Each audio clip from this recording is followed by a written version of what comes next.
అక్కడ ఇద్దాం.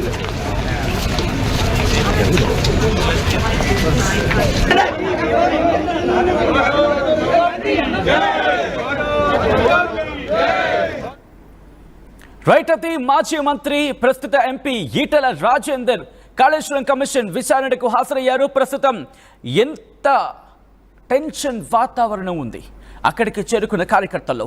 At the same time Kaleshwaram commission విచారణలో భాగంగా ఎటువంటి ప్రశ్నలు సంధించే అవకాశం ఉంది, అక్కడ ఎటువంటి చర్చ జరుగుతోంది, ఇవన్నీ డీటెయిల్గా తెలుసుకుందాం. ప్రెసెంట్ మా ప్రతినిధి శ్రీధర్ ఎక్కడైతే కాళేశ్వరం కమిషన్ విచారిస్తుందో ఈటెల రాజేందర్ ఆ లొకేషన్ నుంచి అప్డేట్స్ అందించేందుకు సిద్ధంగా ఉన్నారు. శ్రీధర్ దగ్గరికి వెళ్ళే ప్రయత్నం చేస్తాను. శ్రీధర్, ప్రెసెంట్ మీరు అక్కడే ఉన్నారు. కాళేశ్వరం కమిషన్ విచారణకు కొద్దిసేపటి క్రితమే ఈటెల రాజేందర్ హాజరయ్యారు. ఎటువంటి ప్రశ్నల వర్షం కురిపించే అవకాశం ఉంది? ఎన్ని గంటలకు ఆయన చేరుకున్నారు? అక్కడ సినారియో ఏంటి ఆయన చేరుకున్న సందర్భంలో? సచిన్, దాదాపుగా 40 నిమిషాల నుంచి కూడా ఎంపీ ఈటెల రాజేందర్ను కాళేశ్వరం కమిషన్ కూడా ఆయనకు విచారణ కూడా చేపడుతుంది. ఎందుకంటే గతంలో ప్రస్తుత ఎంపీగా ఉన్నటువంటి ఈటెల రాజేందర్ అటు బీఆర్ఎస్ హయాంలో ఆర్థిక మంత్రిగా పనిచేశారు కాబట్టి ఈ కాళేశ్వరం ప్రాజెక్టుకు సంబంధించి ప్రత్యేక కార్పొరేషన్ ఉన్నప్పటికీ కూడా అందులో ఉన్నటువంటి ఆర్థిక పరమైనటువంటి అంశాలకు సంబంధించి అనుమతులు ఏ విధంగా ఇచ్చారు అని చెప్పి కూడా అప్పుడు ఆర్థిక మంత్రిగా ఈటెల రాజేందర్ ఉన్నారు కాబట్టి ఆయనకు సంబంధించి మాత్రము పలు ప్రశ్నలు సంధించేటువంటి అవకాశం ఉంది. ఇప్పటి వరకు కూడా ఒకవైపు పొలిటికల్ పరంగా ఇంతవరకు కూడా ఎంట్రీ కాలేదు. వివిధ విభాగాల్లో పనిచేసినటువంటి ప్రాజెక్టులో పనిచేసినటువంటి అధికారులందరినీ కూడా ఒకవైపు కమిషన్ కూడా విచారణ చేపట్టింది. ఇప్పుడు ఈటెల రాజేందర్తో కూడా మొదలుపెట్టి ఈ రోజు నుంచి ఆ తర్వాత హరీష్ రావు, కేసీఆర్లను అంటే ముఖ్యమంత్రిగా ఉన్నటువంటి కేసీఆర్ను, హరీష్ రావు అప్పుడు నీటిపారుదల శాఖ మంత్రిగా చేశారు కాబట్టి ఆయనను కూడా విచారించడం. అటు ఈటెల రాజేందర్కు సంబంధించి 11:30 నుంచి కూడా అటు విచారణ ప్రారంభమైంది. కానీ ఈటెల ఈ విచారణను దృష్టిలో పెట్టుకొని ముందుగానే అరగంట ముందు 11 o'clock ఎగ్జాక్ట్గా బీఆర్కే భవన్ కమిషన్ వద్దకు చేరుకున్నారు. ఈటెలతో పాటు కొంతమంది అనుచరులు కూడా లోపలికి వెళ్ళారు. అందులో మాజీ ఎమ్మెల్యేలు కూడా ఉన్నారు. ఇందులో భాగంగా కాళేశ్వరం కమిషన్ ఈటెల రాజేందర్ను బహిరంగ విచారణ అని చెప్పినప్పటికీ అటు అక్కడ ఉన్నటువంటి నేతలను చూసి మాత్రం నేతలందరినీ కూడా పైకి వెళ్ళారు కాబట్టి వారందరూ పక్కకు ఒకవేళ పక్కకు ఉండకపోతే లేదంటే కిందికి వెళ్ళకపోతే ఈటెల రాజేందర్ను ఇక్కడి నుంచి తీసుకెళ్లి మరొక చోట విచారిస్తానని చెప్పి కూడా కమిషన్ స్పష్టం చేయడంతో ఈటెల రాజేందర్తో పాటు వ్యక్తిగత సహాయ సిబ్బంది ఒక్కరిని కూడా ఎలో చేశారు. బహిరంగ విచారణ ఈటెలను జరుపుతున్నప్పటికీ కూడా చూసాం. కాళేశ్వరానికి సంబంధించి మేడిగడ్డ కూలిపోవడం, క్రాక్స్ రావడం ఏదైతే ఉందో ఆ కాళేశ్వరం బ్యారేజ్కి సంబంధించి 3 ప్రాజెక్ట్స్ కూడా ఉన్నాయి.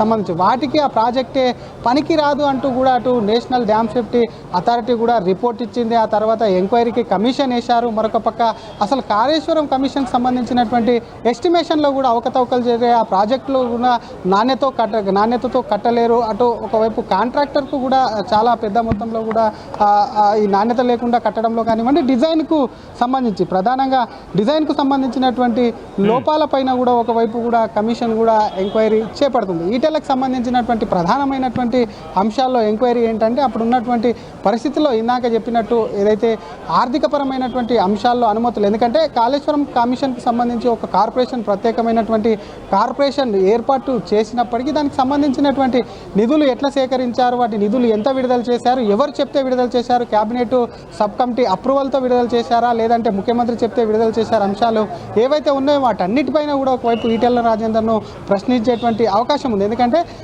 గతంలో ఏదైతే కాళేశ్వరం ప్రాజెక్టు నిర్మాణంలో ఉన్నప్పుడు దాని డిజైన్కు సంబంధించి కూడా ఒకవైపు కేసీఆర్ అన్ని తానే దాని డిజైన్ కానివ్వండి దాని రూపకర్త అని చెప్పి కేసీఆర్ గతంలో ప్రకటించుకున్న నేపథ్యంలో ఒకవైపు ఈటెల రాజేందర్ను ముందుగా ప్రశ్నిస్తే ఆర్థిక పరమైనటువంటి అంశాలన్నీ ఒకవైపు కూడా కమిషన్ ముందుంటాయి కాబట్టి వాటితో పాటు అటు ఈటెల రాజేందర్కు ఆర్థికపరమైన అంశాలు వచ్చిన తర్వాత క్రాస్ ఎగ్జామినింగ్ చేసేటువంటి అవకాశం ఉంది. కాబట్టి మరి ఈటెలకు సంబంధించి ఒకవైపు స్పష్టంగా ఎన్డీఎస్ఏ రిపోర్ట్ కానివ్వండి పార్టీ పరంగా కూడా అటు బీజేపీకి సంబంధించి ప్రస్తుతం గతంలో బీఆర్ఎస్లో ఉన్నటువంటి ఈటెల రాజేందర్ ప్రస్తుతం బీజేపీలో ఉన్నాడు కాబట్టి అక్కడ పార్టీకి సంబంధించినటువంటి ప్రెసిడెంట్ కూడా క్లియర్గా చెప్పారు. గతంలో ఈటెల రాజేందర్ అటు మంత్రిగా ఉన్నప్పుడు జరిగినటువంటి విషయం ఏదైతే ఉందో క్లారిటీగా చెప్పాలి, అక్కడ చెప్తేనే ఒకవైపు కేసీఆర్ చేసినటువంటి అవినీతి కానివ్వండి, కేసీఆర్ ప్రభుత్వం నిర్మించినటువంటి నాణ్యత లేనటువంటి ప్రాజెక్ట్, ఎందుకంటే లక్షల కోట్లు వెచ్చించి ఆ ప్రాజెక్ట్ కట్టారు కాబట్టి ఆ ప్రాజెక్టు సంబంధించి మాత్రం అన్ని అవకతవకలు బయటపడతాయి, అందులో చాలా అవినీతి జరిగిందని చెప్పి కూడా బీజేపీ కూడా ఎందుకంటే ఈ ప్రాజెక్ట్ కి సంబంధించి చాలా అంశాలు, మేడిగడ్డ కావచ్చు, అన్నారం కావచ్చు, సుందిళ్ళ కావచ్చు, వీటికి సంబంధించి అనేక క్వశ్చన్స్ తలెత్తే అవకాశం ఉంది. అట్ ద సేమ్ టైం మీరు అన్నట్టుగా ఆల్రెడీ ప్రత్యేక కాళేశ్వరం కమిషన్ అయితే ఏర్పాటు చేసిన పరిస్థితుల్లో సో కాళేశ్వరం కమిషన్ ని చూపించి లేదు ఇలా కేసీఆర్ ఆర్డర్స్ ఇస్తేనే, లేకపోతే అప్పుడు ప్రభుత్వం ఆర్డర్స్ ఇస్తేనే నేను నిధులు విడుదల చేశాను తప్ప నాకు ఇంతకు మించి తెలియదు అని చెప్పి ఆయన చెప్పే అవకాశం ఉందా?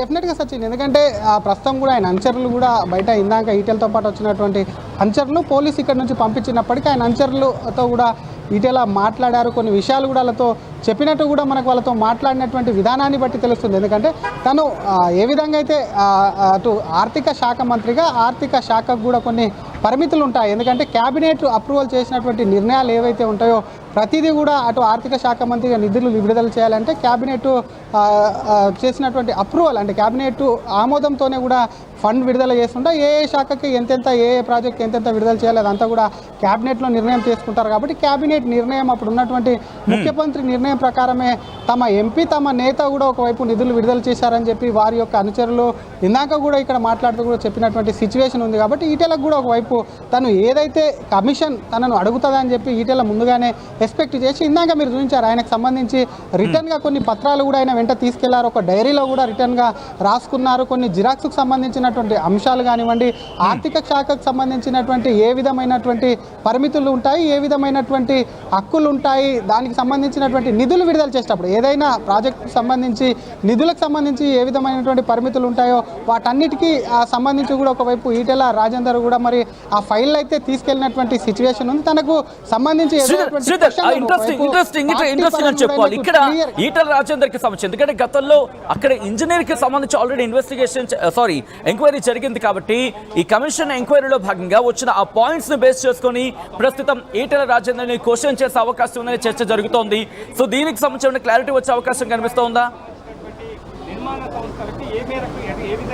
డెఫినెట్గా సచిన్, ఒకవైపు ముందుగా ఈ ప్రాజెక్టుకు సంబంధించినటువంటి అటు నీటిపారుదల శాఖకు సంబంధించినటువంటి అటు నిపుణులను ఒకవైపు ఇంజనీర్స్ను కూడా ప్రశ్నించింది. ఏ విధంగా కూడా ఒకవైపు ప్రాజెక్టు చేపట్టారు, దాని యొక్క ప్రాజెక్టుకు సంబంధించినటువంటి ఎస్టిమేషన్ ఏంది, ఆ ప్రాజెక్టు డిజైనింగ్ ఏంది, ఎవరు చేపట్టారు, ఎవరు అనుమతులు ఇచ్చారని చెప్పి కూడా అధికారులను విచారించినప్పుడు అటు ఆర్థిక శాఖ నుంచి పొందినటువంటి నిధుల విడుదలకు సంబంధించినటువంటి అంశాలు కానివ్వండి వీటన్నిటిని కూడా విచారణలో వచ్చింది. కాబట్టి అప్పుడున్నటువంటి ఆర్థిక శాఖ మంత్రిగా ఉన్నటువంటి ఈటెల రాజేందర్ను విచారిస్తే మాత్రం మరింత కమిషన్కు కూడా వివరాలు తెలిసేటువంటి అవకాశం ఉంది. కేవలం ప్రాజెక్టుకు సంబంధించి ఆ నిధుల విడుదలలో కానివ్వండి, మరి ప్రాజెక్టు డిజైనింగ్లో కానివ్వండి, ఎస్టిమేషన్లో కానివ్వండి, నాణ్యతలో వీటన్ని అంశాలు ఏవైతే ఉన్నాయో ఒక్కొక్కటి కూడా అధికారులను కూడా ప్రశ్నించింది. ఇందులో ఆర్థిక శాఖకు వెళ్తే మాత్రం అసలు ఆ ప్రాజెక్టుకి ఎందుకంటే డబ్బులు కూడా ఒకవైపు కార్పొరేషన్ ఏర్పాటు చేస్తున్నప్పటికీ దాని నుంచి ఆర్థిక శాఖ నుంచి కూడా నిధులు విడుదల చేయాలి. కాబట్టి దాంట్లో పరంగా అప్పుడు ఉన్నటువంటి ఆర్థిక మంత్రిని కూడా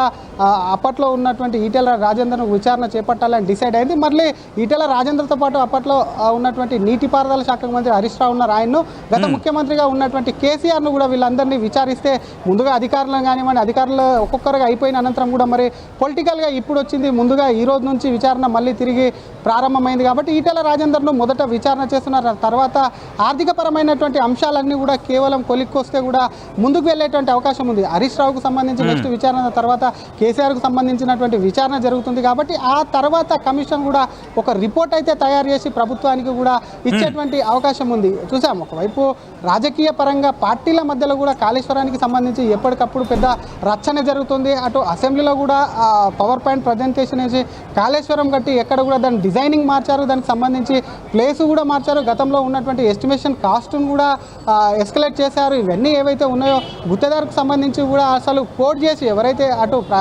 దానికి సంబంధించిన కాంట్రాక్టర్కు సంబంధించి కూడా ఎటువంటి ముందస్తు కూడా యాక్షన్ లేకుండానే ఒకవైపు కూడా ఎవరికి కోడ్ వచ్చింది అనేది కూడా తెలియకుండా చేశారని చెప్పి అనేకమైనటువంటి ప్రాజెక్టు మీద ఆరోపణలు ఉన్నాయి. అందులో పెద్ద మొత్తంలో కూడా డబ్బులు కూడా ఒకవైపు అవినీతి జరిగిందని చెప్తున్నటువంటి వేళ అందరినీ ఒక్కొక్కరిగా విచారించి, ఎందుకంటే దేశంలో గతంలోనే చాలా తొందరగా పూర్తి చేసినటువంటి అంటే చాలా షార్ట్ టైంలో పూర్తి చేసినటువంటి ప్రాజెక్టు కాళేశ్వరం అని చెప్పి గత ప్రభుత్వం కూడా పెద్ద ఎత్తున ప్రచారం చేసింది కాబట్టి ఒక 4 ఏళ్ళు తిరగకముందే ప్రాజెక్టులో భాగంగా 3 బ్యారేజీలు నిర్మించారు. అందులో ఒకటి కూడా కుంగిపోవడం, క్రాక్స్ రావడం ఏదైతే ఉందో దాని మీద అనేక అనుమానాలకు తావుతీసింది. ఎన్డీఎస్ఏ రిపోర్ట్ కూడా ఇచ్చింది కాబట్టి చరిత్రలో బీజేపీ నేతలు కూడా ముందు నుంచి అటు బీఆర్ఎస్ మీద కూడా మొత్తం అవినీతి కొరకే కాళేశ్వరం కట్టారు, అటు కమిషన్ల కోసమే కాళేశ్వరం కట్టారని ఎప్పటి నుంచో వారి మీద ఆరోపణలు చేస్తున్నారు. కాబట్టి డెఫినెట్గా ఈటెల రాజేందర్కు సంబంధించి మాత్రం గతంలో ఆయన ఇచ్చినటువంటి ఆ పర్మిషన్స్ ఏవైతే ఉన్నాయో ఆర్థికపరమైనటువంటి పర్మిషన్స్ కానివ్వండి, ఎవరు చెప్తే ఇచ్చాము, ఎంత ఎస్కలేషన్ ఉండే, ఎంత నిధులు విడుదల చేశారు